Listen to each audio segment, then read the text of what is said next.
Assalamualaikum warahmatullahi wabarakatuh. Kami akan mempresentasikan pembelajaran berdiferensiasi pada aspek diferensiasi produk sebagai pemenuhan tugas mata kuliah pembelajaran berdiferensiasi.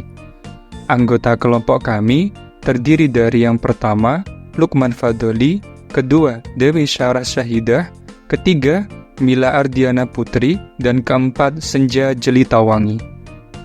Baik, kami akan memulai presentasi pembelajaran berdiferensiasi pada aspek diferensiasi produk. Sebelumnya, mari kita ingat, apakah itu pembelajaran berdiferensiasi?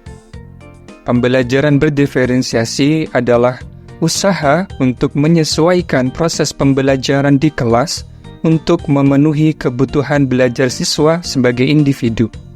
Atau bisa dikatakan juga bahwa pembelajaran berdiferensiasi adalah pembelajaran yang memberi keleluasaan dan mampu mengakomodir kebutuhan siswa untuk meningkatkan potensi dirinya sesuai dengan kesiapan belajar, minat, dan profil belajar siswa yang berbeda-beda. Aspek-aspek pembelajaran berdiferensiasi terdiri dari 4 aspek, yaitu konten, proses, produk, dan lingkungan. Pada presentasi ini, kami hanya fokus membahas aspek yang ketiga, yaitu pembelajaran berdiferensiasi pada aspek produk. Apakah pembelajaran berdiferensiasi pada aspek produk itu? Diferensiasi produk dalam pembelajaran adalah strategi pendekatan yang memberikan fleksibilitas bagi peserta didik untuk memilih cara mereka menunjukkan pemahaman terhadap suatu materi. Dengan memberikan berbagai pilihan tugas atau proyek, setiap siswa dapat memilih opsi yang paling sesuai dengan minat, gaya belajar, dan kemampuannya. Hal ini bertujuan untuk memfasilitasi kebutuhan dan karakteristik belajar peserta didik yang beragam. Secara lebih rinci, tujuan diferensiasi produk dapat dijelaskan sebagai berikut. Pertama, memenuhi kebutuhan beragam siswa. Setiap siswa memiliki minat, kemampuan, dan gaya belajar yang berbeda.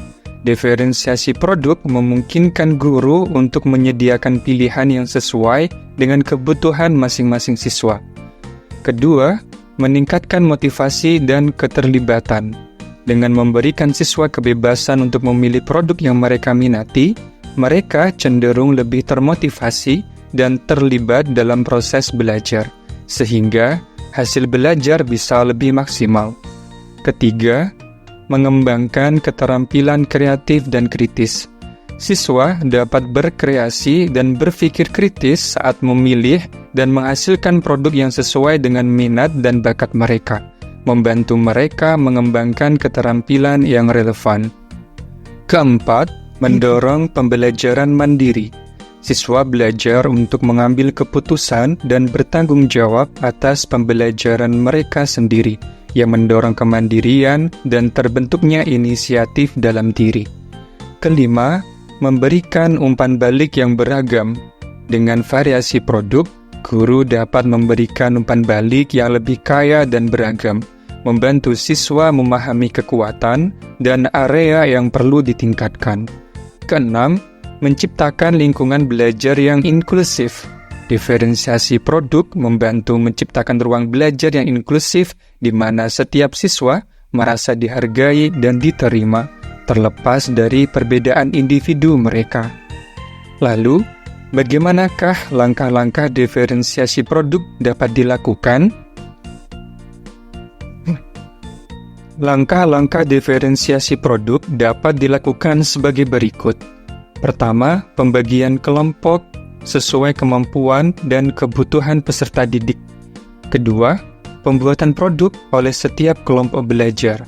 Ketiga, produk yang dihasilkan dikaitkan dengan tujuan pembelajaran yang hendak dicapai.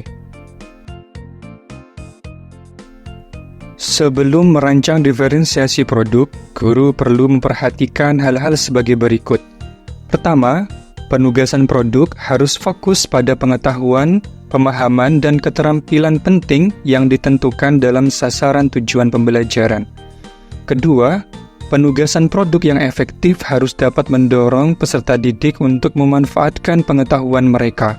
Ketiga, penugasan produk harus memiliki kriteria keberhasilan yang jelas, menantang, dan spesifik. Keempat, penugasan produk berupaya untuk menarik minat peserta didik. Dan kelima, tugas produk berkualitas tinggi ditulis dan dipandu dengan cara-cara yang mendukung keberhasilan peserta didik. Bagaimanakah contoh penerapan diferensiasi produk dalam pembelajaran? Pertama, kreativitas dalam tugas. Peserta didik dapat memilih untuk membuat lukisan, patung, atau karya digital berdasarkan tema yang diberikan.